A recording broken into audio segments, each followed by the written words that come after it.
I'm Joslin Newford, and this is my dad, Rex Newford, and today we're going to be talking about where our family is from. So, Dad, where did our family come from? Which side? Well, how many sides are there? Well, there's my mom's side and my dad's side. My dad, the Newfords, are from Germany. They're a subgroup of Germans from Russia called Germans from Russia. And my mother's side, I believe, is Dutch and English. I haven't done much research on my mom's side, but just my dad. So then let's stick to your dad's side. Mm-hmm. How do you know we're from Germany? Well, I did a lot of research a few years back, and I talked to a bunch of ancestors. I talked to my dad and my grandparents before they died, and they had a bunch of notes, and they obviously had talked to their grandparents and knew the story about them coming over on the boat and everything. So didn't you tell me there was something like we were the Germans in Russia, and during like the war or something, and they got like separated into the one group, like in the middle of everybody else? Which war? Oh. There's a subgroup of Germans from Catherine the Great, who I think is Catherine II, in around the 1760s. Catherine the Great of Russia wanted Germans in her country to show her people how to farm and build and do. And so they were offering free land to anybody, really, and the Germans took them up on that, and they gave them land to settle on in Russia. And so they became a subset, that is, the Germans living in Russia, and they had their own colony and their own villages and their own names. And when they came, they were told that they didn't have to work, be subscripts in the army or anything. They could just do and be. And of course, after 150 years, all the Russians thought that wasn't such a great idea. Why do we have to serve in the army and they don't? Plus, they started running out of room. The families had grown so much that the lots weren't big enough to give to their descendants anymore, so the Germans started running out of room, and then they started migrating or immigrating to the United States and getting out of Russia before they got put into the war. And our family came over. They were one of the first ones to go through Ellis Island. I think Ellis Island opened in 1890, either 92 or 94, in February or March, and our family came through in April. Nice. That's fun. Yeah. So, how many generations can you trace back from your parents? Can you bring up names and places of birth and birthdays and stuff? Well, yeah, I got it all on our website if you want to go look at that. Newford.net. There's no fee. It's free access. And and there's my grandfather who served in World War II, who translated German, and I think he was born here, and his grandmother, which of course would be my great-grandmother, I think she was born over there and came over on the boat as a child. Oh, there is in Germany? Over in Russia. And there were three families that immigrated together, and of course they all intermarried. That one's daughter married this one's son, and that's what happened in this case. And I remember my great-grandma. She's an old, short German, always wearing the dark clothes, and she would always sit in her chair like this, and they would always twiddle their thumbs when they were talking like this. Did she cover her hair? Was she a nun? No. No. Not a Mennonite or anything like that, just old German. And she's hard to understand because she spoke the language. So since she was your great-grandma, did she influence what you did when you were growing up? Did you eat more German foods and have more German traditions? Well, she didn't, but her children, my grandparents, they ate that. I mean, I remember eating beer rocks, and Grandma would make sauerkraut cake. Sounds gross. Yeah, it sounds gross, but it's really not. She made something called, what's the soup? Matzo ball? No. Butterball. She had butterball soup. All of the grandkids loved her butterball soup, which was some secret recipe, but I don't know if there was anything German about it. I don't remember my family speaking German so much, but my dad tells me that when he went to family reunions, he used to get together and have family reunions every year, every other year, and all the family would come together. He remembers the elders talking German. They called it High German. I don't know what that is, but it's not real German.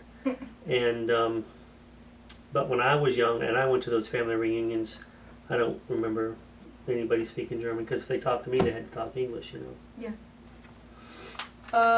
So anyway, that was my great grandmother, and then her grandfather, or her father, which would have been my great great grandfather, is the one who brought his family over.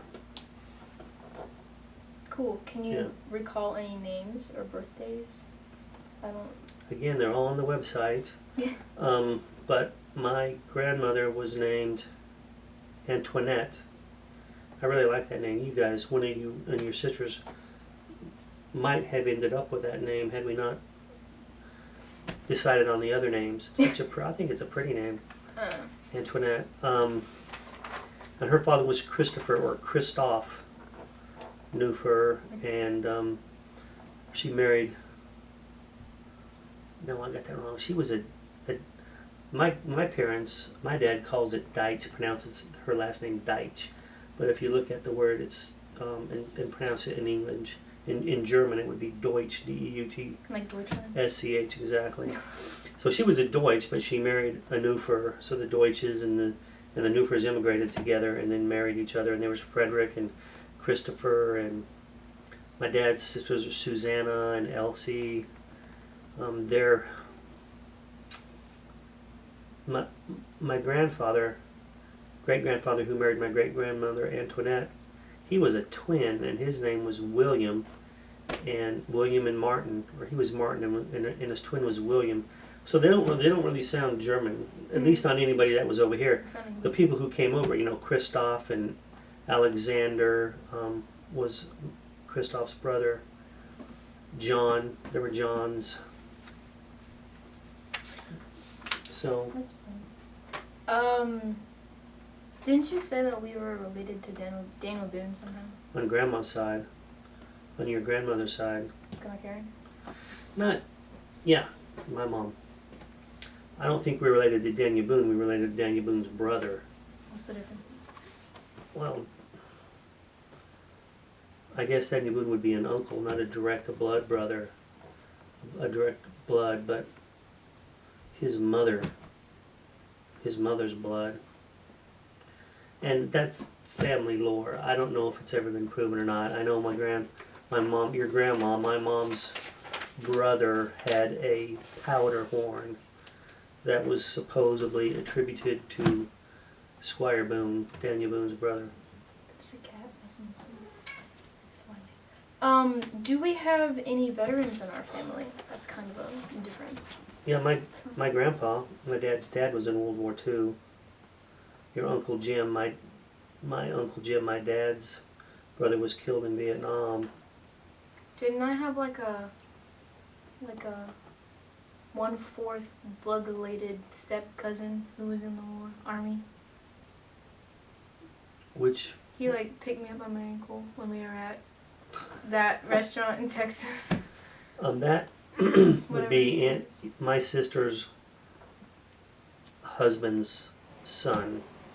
So whatever that makes him, a step cousin was in the military. Yeah, 10 years ago. I don't think he's in anymore. Picked me up by my ankle. Well, you were younger then. Yeah, I was like 6. Can you tell me any stories about our family? I don't really know what that means, but any stories? Like what kind of story? They immigrated from Russia. They took a train all the way across Russia from the Baltic Sea. Is it the Baltic Sea? Essentially all the way across Russia to the north.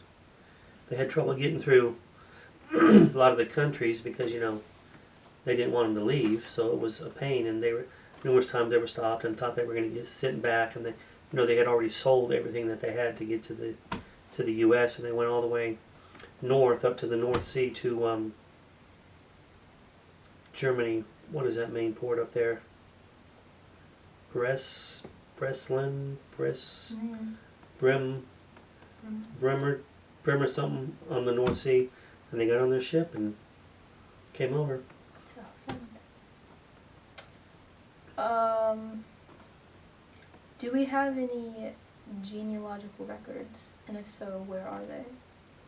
Records, like, I mean, I've got digital copies. Nowadays, everything, there are numerous agencies out there and groups of people getting together and trying to digitize paper records. Yeah. And one of the big ones that was done, started numerous years ago, was the Ellis Island records of people coming into the country. So I mean, I've got digital copies of the Newfers and the Deutsches from when they came into the country. I got pictures of those, or you know, digital copies, and then a lot of census records. Yeah. Again, all digital copies of the original paper. I remember you had that big giant binder that you would always type when I was like 6 at other grandma's house.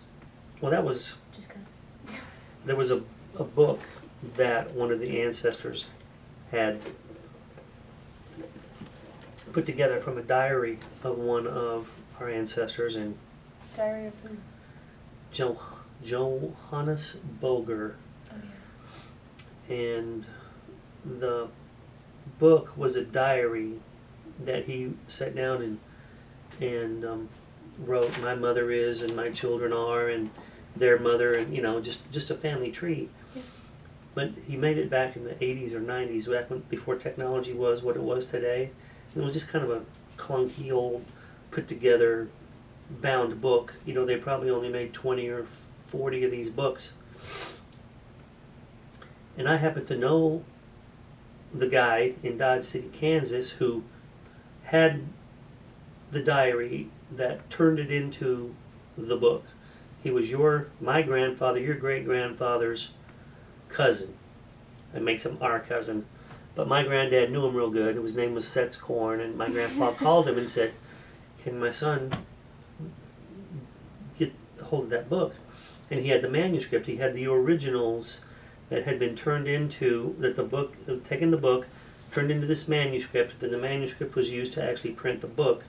And he handed it to me, and I took it and photocopied it, and brought it home and put it in that 3-ring binder that you're talking about.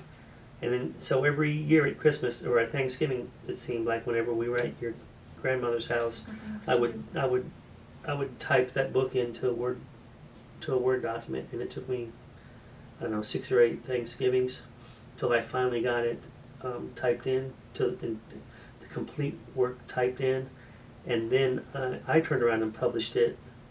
You're a published writer.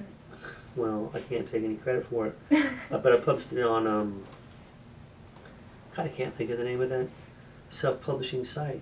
But you can go out there and buy that book today. Say, I want a copy of that book. Because you know the way technology is today, you can print one book at a time. Yeah. Unlike back in the day where you had to print 40 or 50 or 100. So yeah, you can go out there and buy that book. That's fun. I'll need to buy it because you have a copy. So, can you tell me anything about your mom's side, the Davenports? Do you know much about? Well, it's not the Davenports. That's Grandma's married name. Her Oh. name was Grandma Collier. Oh, you're She was a Collier.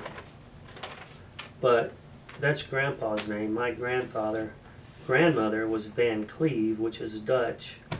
And I've got some works around here of their family that they went and did the Van Cleves way back. I don't know how far back, way back. And I just really haven't delved much into my mother's side as much as I have my dad's. But they're Dutch, and they settled in the Ohio area, I think. I don't know how they got to Kansas. Probably walk. Wagon train. You're right. Do you know very much about mom's side? Anything, or?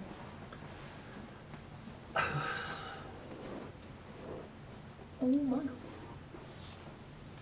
No. No, I wish I did. I need to do more research there. Everything I did was just on my name, on the Newfers. I just went back. I didn't do my dad's mother, or I haven't done my mother as much. I really should, because they're getting old. Other than the Daniel Boone story. Yeah. Okay. Great. Thank you for your time. This has been. Was my pleasure. was the UNC TV's interview with the Newfers. Thank you.